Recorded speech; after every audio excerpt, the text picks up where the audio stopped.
Yey, uyazi ukuthi ososayensi bathi iyinkanyezi the stars. Indlela eyinkulu ngayo nendlela ezikude ngayo nomhlaba kwenza ukuthi angabi khona inhlobo amathuba ukuthi kunenkanyezi engake iwe ngelinye ilanga iwele emhlabeni. As much as thina izinkanyezi siyibona phezulu esibhakabhakeni sinenkolelo yokuthi ziyinhlayiyana nje amalamba amancane angawa ngelinye ilanga awele phansi, kodwa ososayensi bayaphika bathi cha, izinkanyezi zinkulu. Isizathu esenza thina siyibone zincane kangayana ubude, i-distance endlela eyiqhele ngayo. Bathi ke ososayensi inkanyezi okuyiyona eseduze, uma usuka emhlabeni ufuna ukufinyelela kuyona kungakuthatha iminyaka ewu4 uhamba ngejubane lokukhanya, okusho ukuthi it will take you 4.2 light years traveling at the speed of light. Why basebenzise ijubane lokukhanya? Yingoba ukukhanya iyona nto egijima ukudlula zonke izinto emkhathini wethu. So ke uma bekhuluma ngeinkanyezi bathi ke zinkulu okungangokuthi khona ngisho ezinkulu kune planet Earth, kunomhlaba esiphila kuwona. Kushuthi ke lokho esikubonayo sikhohliswa amehlo ethu ngenxa yokuba kude kwazo, okuwukuthi bona bayakwazi ukuyibuka ngama-telescope, bayibone baze bakwazi nokukala no-size, baphinde bakale ne-distance.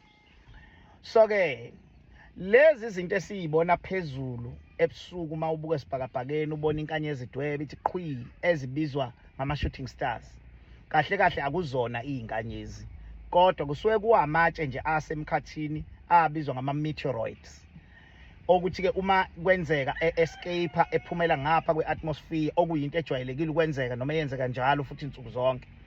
Uma ke aphumela ngapha ke ayaye abese edonswa i-force of gravity, iwadonsela phansi, njengoba sazi ukuthi okungale kwe-atmosphere kuyantanta kwi-space ngenxa yokungabi khona kwe-force of gravity. Kodwa into mayike yaba ngapha emkhathini wethu, leyo nto leyo izodonseleka phansi, idonswa i-gravitational force, okuthi ke uma ke lamatshe eseza emhlabeni asuke ehamba ngejubane eliphezulu kakhulu, ngale ndlela yokuthi i-friction noma ukushisa okuqhamuka ngenxa yokuthubeleza phakathi komoya nama-gas alapha yaphezulu kwenza ukuthi leli tshe lishise lize livuthe, nokugcina kulenza ukuthi lingafiki inhlobo phansi emhlabeni, liphelele lishe livuthe liphelele emoyeni.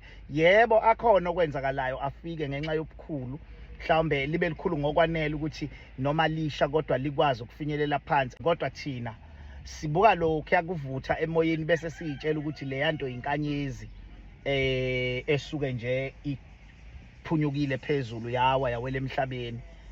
So ke ososayensi bayakuphika lokho. Ngiyazi ukuthi masikhuluma ngalento kukhona ozogijima olanda iBhayibheli athi iBhayibheli lakhuluma ngokuwa kweinkanyezi. Bakithi kunzima ukuthi singathi masikhuluma ngescience enjengale ethinta umkhathi bese siyibhalansisa ngeinkulumo eziseBhayibhelini, ngoba abantu ababebhale iBhayibheli abantu abaphila esikhathini esingaphezulu kweminyaka ewu-2000 ukusuka manje.